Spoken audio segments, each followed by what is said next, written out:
Eh bien salut à vous les Wonders, j'espère que vous allez bien. Aujourd'hui on se retrouve à Disneyland Paris. Aujourd'hui, comme vous le savez, Disneyland Paris a mis en place un nouveau principe de Fast Pass, un nouveau principe pour éviter de faire la file d'attente. Alors ce sont des Fast Pass qui s'appellent maintenant les Premier Access. Ce sont des tickets qui sont payants et on va découvrir ça ensemble. Est-ce que c'est intéressant? Combien ça coûte? Et est-ce qu'on fait la file d'attente? Allez, j'espère que la vidéo va vous plaire. Let's go, c'est parti.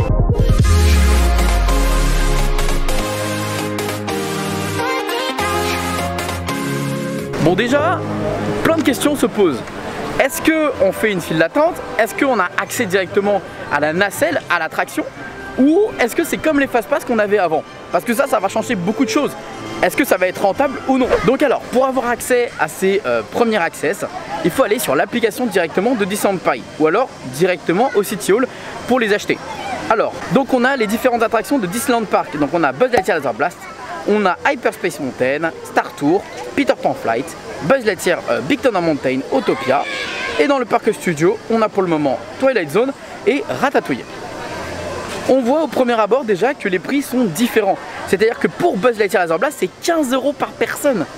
Je comprends pas pourquoi déjà il y a une différence pour, par exemple, Buzz 15 €, Hyperspace Mountain 9 € et pour Star Tour l'aventure continue 8 €. C'est des prix qui sont différents en fonction des attractions. Et déjà ça me choque en fait. Pourquoi il y a autant de différences de prix? Alors pour mon premier test, on va faire Buzz Lightyear Laser Blast pour savoir est-ce que je vais directement passer à l'attraction ou est-ce que je vais devoir attendre un petit peu, parce que vous savez que si on passe par la file Fast Pass, normalement on attend un petit peu et on rejoint la file d'attente. Je suis très curieux et j'ai envie de découvrir ça. Donc on va payer un premier access pour Buzz Lightyear Laser Blast et voir comment ça se passe. Donc j'ai pris mon premier access pour Buzz Lightyear Laser Blast, donc achat confirmé, et je vais avoir un QR code, donc c'est 15 €. Ça fait mal au cul, je vous avoue, franchement 15 € pour une attraction en plus Buzz Lightyear Laser Blast, ça fait mal. Donc c'est 11h55, midi 55, donc je vais y aller dans quelques instants. Et donc j'ai un petit QR code à faire valider et puis ça sera bon. Donc on va faire le test tout de suite. Il faut savoir que déjà pour Buzz Lightyear Laser Blast, on va aller voir le temps d'attente. Et puis voilà. Donc le temps d'attente pour le moment de Buzz Lightyear Laser Blast, c'est 30 minutes. Et on voit que la file Premier Access, c'est vraiment celle qui était Fast Pass avant. Donc je vais voir combien de temps je vais attendre. Est-ce que je vais attendre un petit peu ou est-ce que je vais avoir accès directement à l'attraction? J'ai peur. Honnêtement les amis, j'ai très peur. Bon allez, c'est parti. Donc là je viens de payer 15 € pour pouvoir accès du coup à Buzz Lightyear Laser Blast.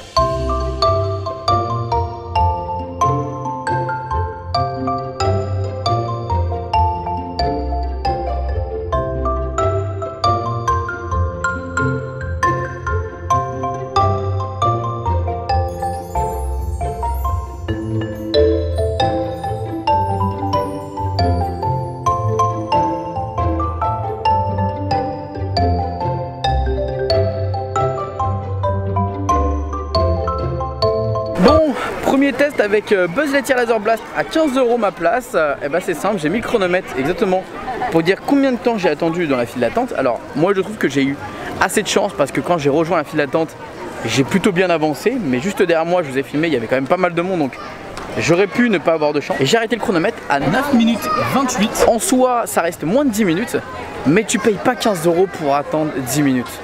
Enfin, pour moi tu payes 15 € et quand je fais d'autres parcs d'attractions comme j'ai fait à Astérix ou comme j'ai fait à Walibi, quand tu payes des billets comme ça pour aller plus vite dans les files d'attente, tu vas directement dans l'attraction, tu n'attends pas, tu n'as pas de temps d'attente, c'est immédiat. Là le problème c'est que ce n'est pas immédiat et j'ai attendu quand même 10 minutes. Donc tu te sens quand même, et en plus c'est le billet le plus cher, 15 €. Pourquoi 15 € pour Buzz Lightyear Laser Blast? C'est incompréhensible. Et je vais faire maintenant Autopia pour voir, parce que Autopia, faut savoir, c'est qu'il n'avait pas de billet Fast Pass avant, donc je suis curieux de voir comment ça va se passer à Autopia.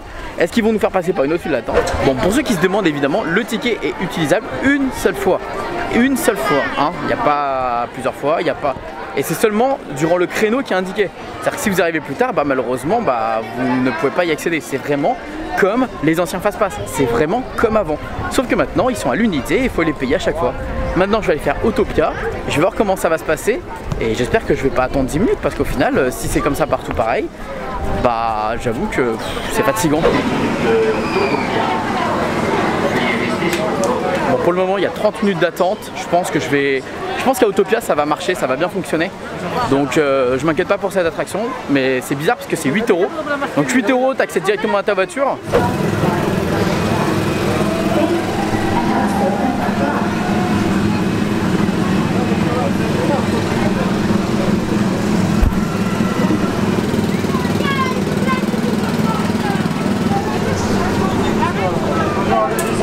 Bon, encore une fois, tu n'as pas accès directement à l'attraction, tu rejoins la file d'attente et regardez, je vais vous montrer, en gros vous rejoignez, vous savez, les deux parties en fait. Donc vous allez attendre à peu près 5 minutes.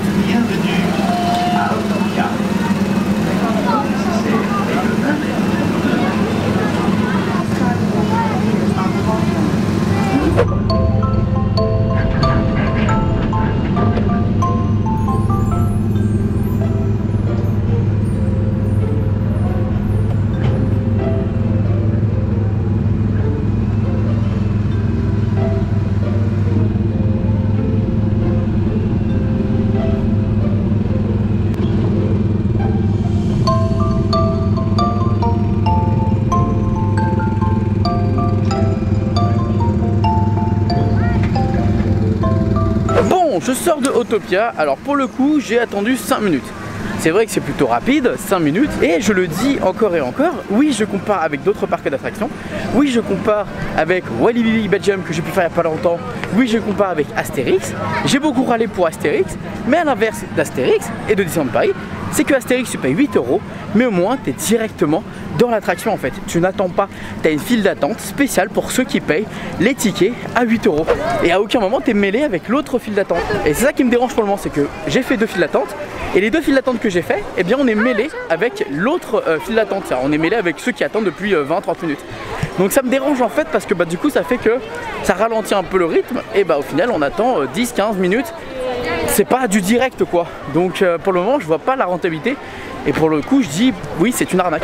Je vais maintenant me diriger vers Big Thunder Mountain. C'est là où en général il y a le plus de temps d'attente dans le parc principal.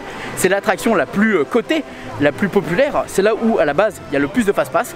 Donc je vais voir comment ça se passe. Est-ce que je vais passer directement ou pas? Je suis curieux, je vais directement voir ça. Il faut savoir que j'ai payé 12 € pour Big Thunder Mountain. Ouais. Là je me rends compte que depuis le début j'en ai eu pour 35 € pour 3 attractions. 35 € c'est le prix d'un billet de parc d'attraction. C'est le prix de 2 places de cinéma. C'est le prix de... C'est abusé. Pour moi les prix c'est abusé. Quand vous voyez que pour 15 € vous pouvez faire Peter Pan, à ce prix là tu peux acheter le DVD et acheter une glace avec. C'est abusé. Bon, temps d'attente de base c'est 30 minutes. Nous c'est parti, on va aller vers le premier access et tester ça du coup. Combien de temps d'attente nous allons attendre? Bon, c'est effectivement la même file d'attente que les fast-pass pour BTM, mais je pense qu'il doit y avoir beaucoup moins de monde qu'avant.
De Big Thunder Mountain que j'ai payé du coup 12 €.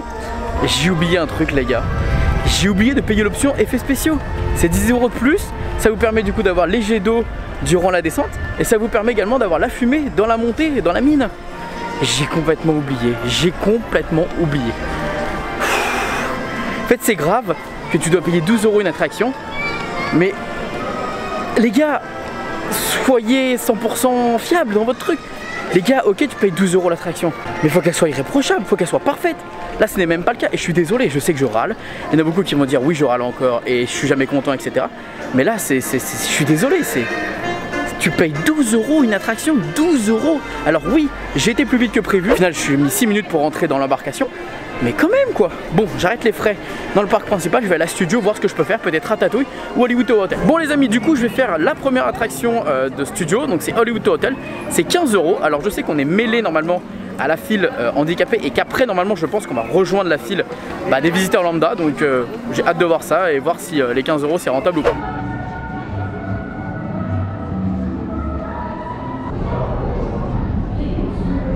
Bon, du coup je sors de Hollywood Tower Hotel. Bon alors clairement hein, vous n'allez pas vraiment vous rendre compte de ce qui se passe à l'intérieur parce que je n'ai pas filmé, mais on a attendu à peu près 5 à 10 minutes. Bon ça va, honnêtement pour le coup c'est une des plus rentables je trouve. C'est peut-être pas la moins arnaqueuse on va dire, donc ça va.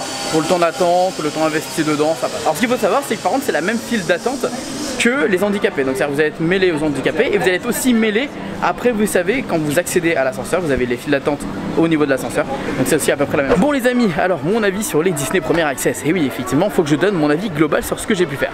J'ai pu faire donc 3 attractions dans le parc principal, donc Autopia, Buzz Lightyear Blast et Big Thunder Mountain, et j'ai pu faire également Hollywood Tower Hotel qui est à studio.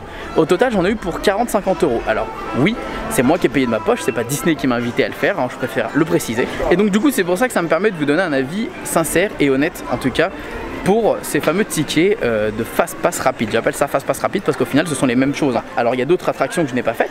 Il y a Peter Pan Flight, à mon avis vous rentrez directement en tout cas dans l'embarcation. Je pense qu'il y a également Star Tour où vous rentrez directement dans l'attraction, peut-être Hyperspace Mountain, mais en tout cas moi j'ai fait les plus célèbres, j'ai fait Big Thunder Mountain, Hollywood Tower Hotel, voilà ce sont des attractions où je pense qu'il peut y avoir pas mal de gens qui peuvent être intéressés par ces tickets. Moi je pense qu'ils auraient dû également peut-être choisir d'autres attractions, peut-être que Crush Coaster, il y en aurait beaucoup d'entre vous qui auraient peut-être payé pour faire Crush Coaster. Moi le premier, tu me dis que tu payes 10-15 € pour faire Crush Coaster de temps en temps, je l'aurais fait.